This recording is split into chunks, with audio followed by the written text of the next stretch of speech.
नई बहू की 4 बर्तन वाली रसोई। अरे नहीं, ये मैंने क्या कर दिया? अगर माँ ने मुझे देखा तो फिर डांटेंगी। अंकिता, ये कैसी आवाज थी? अब क्या तोड़ दिया? कुछ नहीं माँ, वो मैं तो। अच्छा, कुछ नहीं हुआ तो ये क्या है? माँ वो मैंने। तेरी ये आदत कब खत्म होगी? जब भी रसोई में आती है तोड़ फोड़ मचाती है। मेरा इतना महंगा गिलास तोड़ दिया। सॉरी माँ।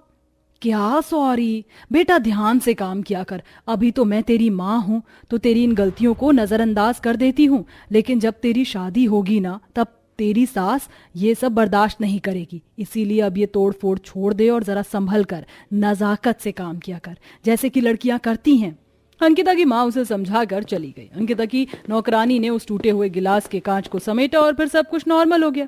अंकिता के दिन अच्छे कट रहे थे, लेकिन उसे एक चिंता मन ही मन खाती रहती थी। वो एक गरीब लड़के को पसंद करती थी, जिसके बारे में उसके घर में किसी को पता नहीं था। एक रोज अंकिता को उसकी तरह अमीर परिवार से रिश्ते वाले देखने आए। उसकी माँ ने उसे बहुत तैयार करना चाहा, लेकिन वो उनके सामने नहीं गई।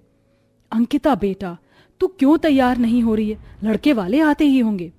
माँ, अगर मैं आपको एक बात बताऊं तो क्या आप मेरी बात मानेंगी? क्या बात है? माँ अपनी बच्चियों की सबसे अच्छी सहेली होती है। मैं भला तेरी बात क्यों नहीं मानूंगी? चल बता, क्या बात है? माँ, मैं एक लड़के को पहले से ही पसंद करती हूँ। वो ज्यादा अमीर तो नहीं है, लेकिन मेरे लिए वही मेरा सब कुछ है। आप प्लीज मेरी फीलिंग्स को समझिए माँ, मैं किसी और के साथ खुश नहीं रह पाऊंगी। अंकिता की बात सुनकर उसकी माँ सीरियस सी हो गई और कुछ देर बाद सोचकर बोली, अंकिता बेटा, देख, मैंने ये बात तेरे बाबा को बताई या उन्हें पता चला तो मुझे नहीं पता है कि वो क्या कदम उठाएंगे। इसीलिए मैं तुझसे कह रही हूं, तू उस लड़के को बुला और यहां से चली जा। क्या? पर माँ। देख बेटा, अगर तुझे अपने पसंदीदा मर्द के साथ जिंदगी बितानी है तो चली जा, वरना। अंकिता की माँ ऐसे बोलते हुए चली गई। अंकिता ने दिल पर पत्थर रखकर रजत को फोन करके सब बताया और उसे घर बुलाया। फिर क्या था, कुछ ही देर में चिपते चिपाते रजत वहां पहुंच गया और अंकिता को उसके मायके से ले आया। दोनों ने एक मंदिर में शादी की और फिर रजत और अंकिता दोनों ही अपने नए घर आ गए। अंकिता, हो सकता है कि मैं तुम्हें तुम्हारे माँ बाबा की तरह न रख पाऊं, लेकिन मुझसे जो हो सकेगा वो तुम्हारे लिए मैं जरूर करूंगा। रजत की बात सुनकर अंकिता मुस्कुराने लगी। उसके बाद अभी वो दोनों घर के अंदर ही जा रहे थे कि तभी दरवाजे पर ही उन्हें रजत की माँ दीपा ने रोक लिया। रुक जा रजत, कौन है ये लड़की? माँ, ये आपकी बहू है, अंकिता। है? बहू? इसका मतलब ये मेरी भाभी है भैया? अरे वाह माँ, मैं जल्दी से गृह प्रवेश का सामान लेकर आती हूँ। बस यहीं रुक जा। तेरी हिम्मत कैसे हुई मेरी मर्जी के बगैर बहू लाने की? माँ, मैं और अंकिता एक दूसरे को पसंद करते हैं, इसीलिए। सासू माँ, मैं जानती हूँ अचानक से मुझे अपनाना आपके लिए आसान नहीं होगा, लेकिन मेरा यकीन कीजिए, मैं हर हाल में रजत के साथ रहना चाहती हूँ। मैं आप सभी को कभी शिकायत का मौका नहीं दूंगी। अंकिता की बात सुनकर दीपा को अच्छा लगा, लेकिन फिर भी वो अकड़ कर बोली, ठीक है, ज्यादा डायलॉगबाजी मत कर। कोयल, चल इसका गृह प्रवेश करवा दे।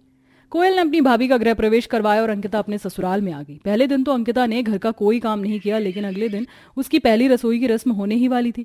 अंकिता सुबह ही उठकर घर के कामों में लग गई और दोपहर में उसे दीपा ने पहली रसोई की रस्म के लिए बोला।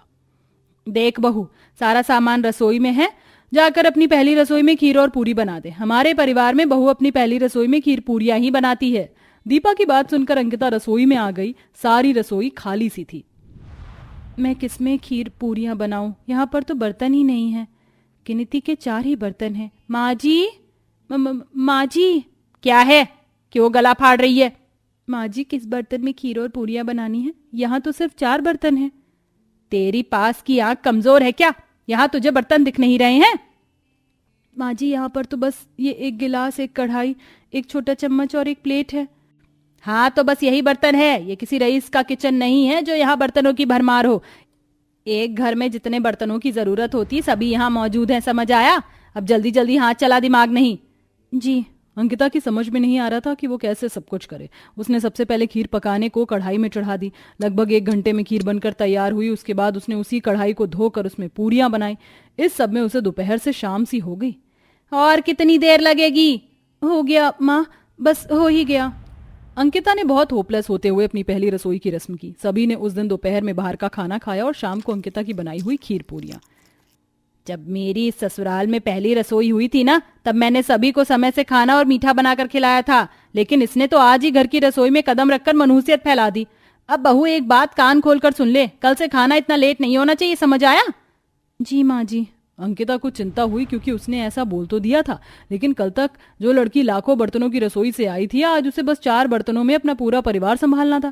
ऐसे ही अगला दिन भी निकल गया और दीपा की फरमाइश हुई दाल चावल खाने की।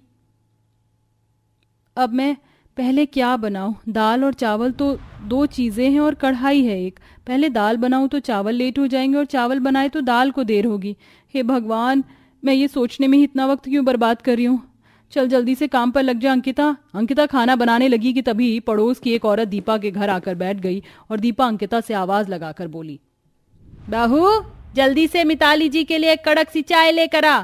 हे भगवान, मैंने तो चावल उबालने को रखे हुए हैं, अब ऐसे में मैं चाय कहाँ से बनाऊं? अरे बहरी हो गई है क्या, जरा जल्दी कर। दीपा अंकिता के ऊपर भड़कने लगी। अंकिता को अपनी सास से डर लगता था, जिसकी वजह से उसने खौलते हुए चावलों को गैस से उतारना चाहा, लेकिन उसके हाथ से गर्म कढ़ाई फिसल गई। कढ़ाई के गिरते ही सारे चावल नीचे जमीन पर तितर बितर हो गए और इसमें अंकिता के पांव भी जल गए। अचानक से आवाजें सुनकर दीपा, कोयल और उनकी पड़ोसन रसोई में आई और अंकिता को जल्दी से वहां से हटाकर उन्होंने उसके पांव पर ठंडा पानी डाला। अब इस सब के बाद अंकिता को गुस्सा आ गया और उसने रजत को फोन मिलाया। रजत, जल्दी से घर आ जाओ, मैं अब बस यहाँ और ऐसे सरवाइव नहीं कर सकती हूँ, आकर अपनी माँ को समझाओ। अपनी पत्नी की बात सुनकर रजत जल्दी से काम पर से आया और अंकिता के पैरों की घायल हालत को देखकर वो सवाल करने लगा। अंकिता, ये सब कैसे हुआ, मुझे बताओ। रजत, ये सब कुछ आपकी माँ की वजह से हुआ है।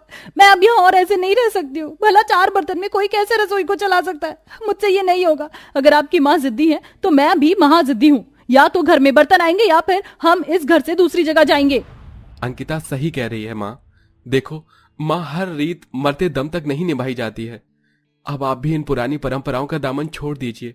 माना कि मेरी दादी 4 बर्तनों में खाना बनाती थी, उनकी दादी और बस 3 बर्तन ही रसोई में रखती होंगी, लेकिन माँ तब की बात अलग थी। आपकी जिद की वजह से आज मेरी पत्नी के पांव जल गए हैं, कल को इसकी जान पर भी बन सकती है।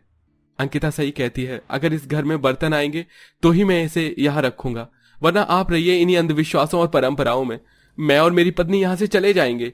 रजत की बात सुनकर दीपा घबरा गई। उसी दिन रजत अपनी पत्नी के लिए डिनर सेट लेकर आया, जिसको निकालने के बाद अंकिता ने आराम से उसके ऊपर खाना बनाया। अब घर के सभी काम समय से होते थे, जिसकी वजह से अब दीपा को भी अकल आने लगी थी। धीरे धीरे अब अंकिता ने अपनी रसोई को भी आम लोगों की रसोई जैसा ही बना लिया था और अब सभी खुशी खुशी आराम से रहते थे।